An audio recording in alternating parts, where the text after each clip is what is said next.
What's up, everybody? It's Fidelis and Amy. We are starting off our 8th Hardcore Iron Man episode. We'll be doing some more Wintertot today. We really want to get our full Pyromancer set. Also, with how fast Wintertot has been for firemaking experience, I'm realizing our first 99 will likely be firemaking, rather than something like ranged. So I may continue pushing Wintertot until I get 99. Ideally, we want to get the Tome of Fire by then as well, as it'll be a big help for a lot of content in the future. I'm not going to force myself to do Wintertot for the Dragon Axe, or Pet most likely, as I could be here a long time for that. However, I'll have to be very unlucky to not get the Tome of Fire on the way to 99 firemaking. Otherwise, we initially started Wintertot because we wanted magic logs, which we now have a lot of. That means we can do some quests as well. But for now, let's hit up our Wintertots. 77 magic, 79 firemaking. We got our Pyromancer's robe on our 107th kill count. We only need one more piece to complete the Pyromancer set. 80 firemaking, 69 fletching, 81 firemaking, 78 magic, 82 firemaking, and 139 kill count gives us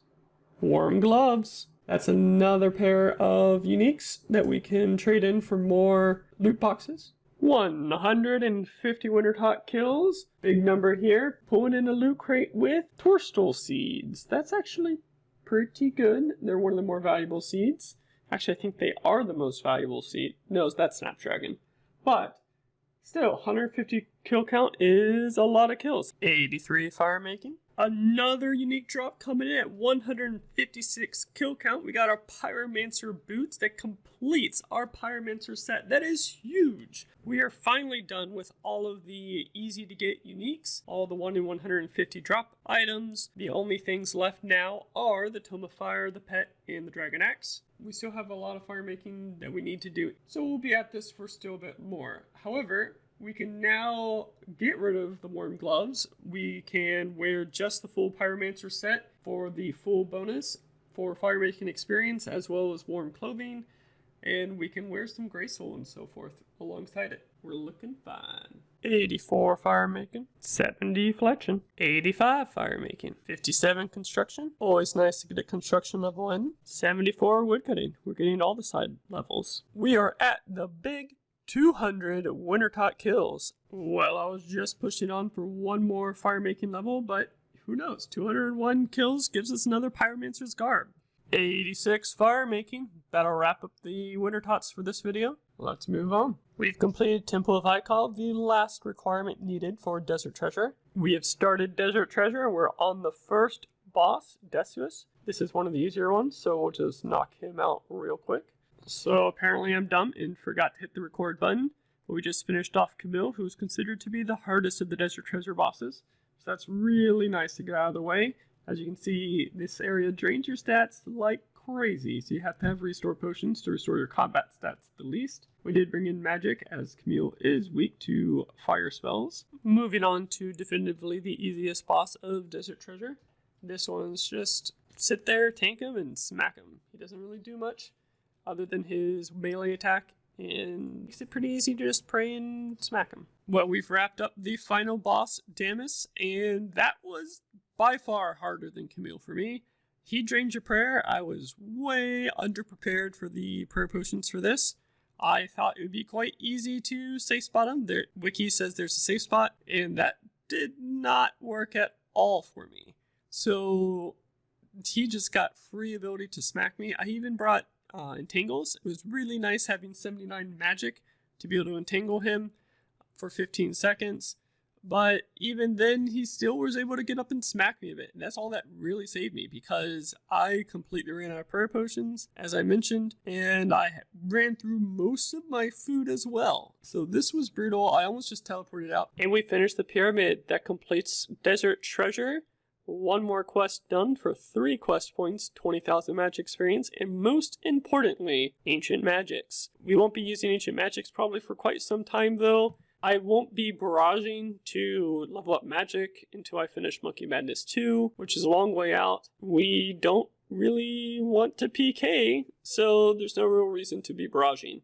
We will need it for Infernal or fire cape whenever we get around to that. So we will have access to it then, but that's pretty long way down the road. Not worried about that just yet. Oh, also we completed a hard desert diary achievement because switching magics requires that. With desert treasure completed, we gotta pick up the ancient staff, even though it's just for style at the moment. Necessary purchase, just for the achievement of having it. Now for the real reason we wanted to finish up desert treasure. We want to finish off the Colonimancer from Recipe for Disaster, and we can now crank through all 6 of the bosses, the 5 mini bosses, and then the Colonimancer himself. We're going to start off with Agrath Nana, and hopefully we can do a couple of bosses per trip. If not, I'm not worried about it. I can just leave, reset, and restock up food whenever necessary. But we're going to bring in Ivan's Blast to deal with the Agrath Nana. Okay, holy cow. This guy's magic resistance is stupid.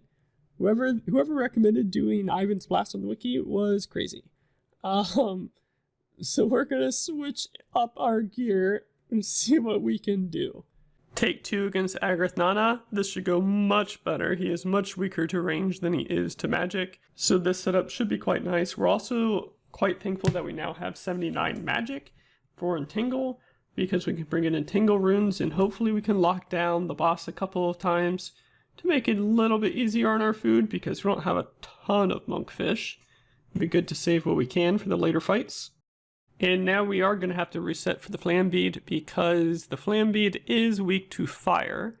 So we do need to reset our inventory, go back to Mystics. That's why we had the Death Runes in the previous attempt against Agrath Nana, so we could switch over to Fire Blast seamlessly and deal with the Flambead without changing gear if needed. But that obviously didn't happen. But we're definitely switching to magic at this point. First boss down. Okay, so we're bringing in sharks on this trip because I'm pretty confident we can do both of the 2 bosses in this next set. First up is Flambead. We're going to be entangling him, running, casting Fire Wave until he becomes unentangled, and then we'll entangle and continue to run and repeat this process. This boss should be pretty simple. He doesn't do any ranged attacks. So as long as I keep him entangled and stay out of melee range, then he is very easy to bring down. He is weak to fire attacks, just like his normal counterpart, so we're going to be using Fire Wave instead of Ivan's Blast. Ivan's Blast does do a lot more damage than Fire Wave, so I'm not 100% sure that that is the best call, but he is weak to the fire spells, so it's worth just using Fire Wave, and it's still a good spell, and saves us some money in the Ivan's Blast charges anyway. Alright, with Flambead going down, we're going to start up Caramel. Caramel is super weak because you can pretty much use whatever method you want to kill her. The way we're going to go is Ivan's Blast, just because it's the highest DPS we have. And her weakest form of attack is actually with melee. So what you want to do is you actually want to stand in melee range with her to try to prevent her from casting as many spells and doing as many range attacks as possible, because she's very accurate with her range and magic. She still will do it occasionally in melee, but not all the time, and it's actually pretty common that she will use the melee attacks. So every time she does, it's basically a guaranteed miss, because of the fact that she has 1 attack and 1 strength. So I mean, her chance to hit is just so small, it's ridiculous. So this is definitely the easiest boss, and probably the easiest 2 together. Dessert is another relatively easy boss. We just need to Ivan's Blast him down. We're going to entangle him as much as possible just to save us some sharks as well. Going through this fight, this is actually a pain in the butt. What I did is I brought my Dust Staff to be air runes. I didn't really think about the fact that I had to re-trigger the auto attack function of Ivan's Blast, like auto cast function of. I didn't consider the fact that I have to reset up the auto cast of Ivan's Blast every time I switch back to the staff.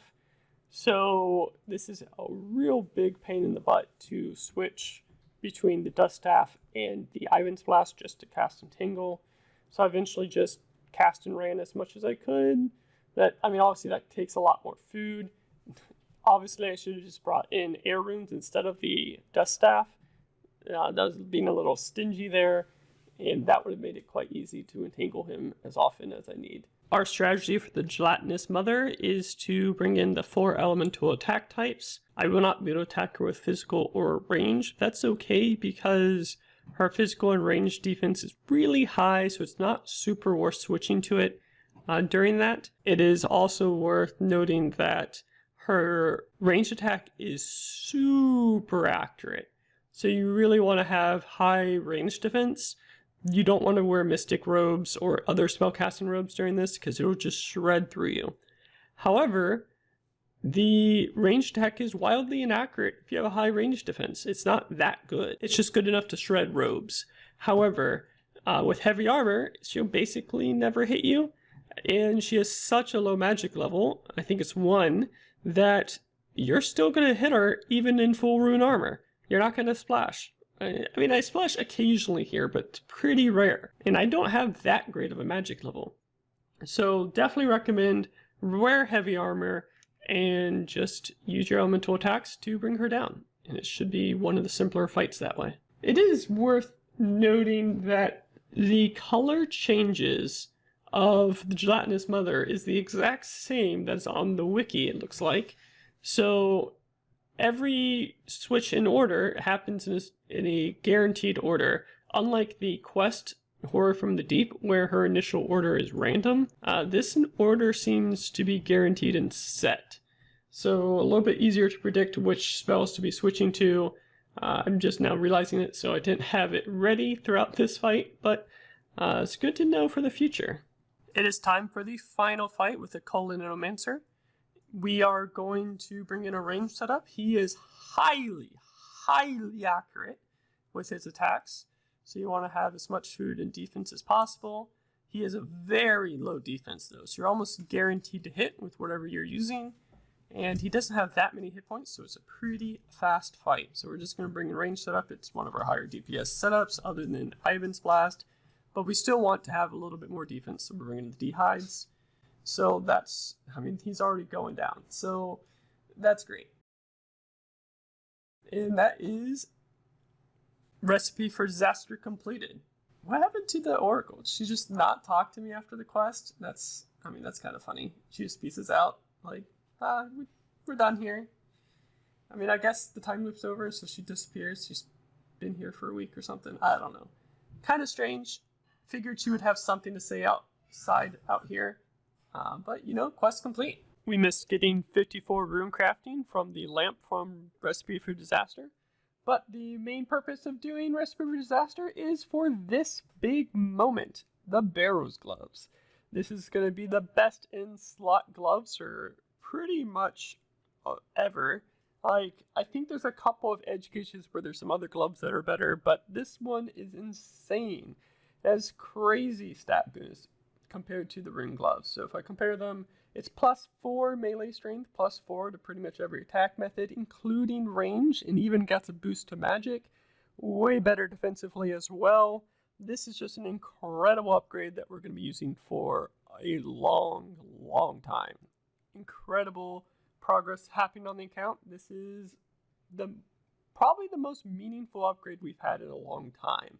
We've killed our second Hispore with a drastically lower record time. The major difference between the previous strategy I used is I put the knives on long range because they're fast regardless, and this meant I had to run a lot less to kill all the plants. That was really the only change. Everything else I did exactly the same as last time, and we got some pretty good seeds. An Addis seed and a Celestial seed, both of those will come into great use. I do want to take a minute and talk about how lucky I've been at Wintertot. Just in the kills from this video, I gained 3 million gold worth of seeds and herbs. Not only that, but all 200 kills have been loaded with great seeds, both yew and magic trees, as well as Raynar, Snapdragon, and Torstal seeds. About 25 of these 35 Raynar seeds are from Wintertot. Almost all of the 29 Snapdragons that we have are from Wintertot, with only a couple being from Cave Horrors. And I'm pretty confident all of these 18 Torstal seeds are from Wintertot. All in all, I've gotten a huge haul from Wintertot. We are wrapping up this video with 1544 total level. You can check out the stats for now. Until next time.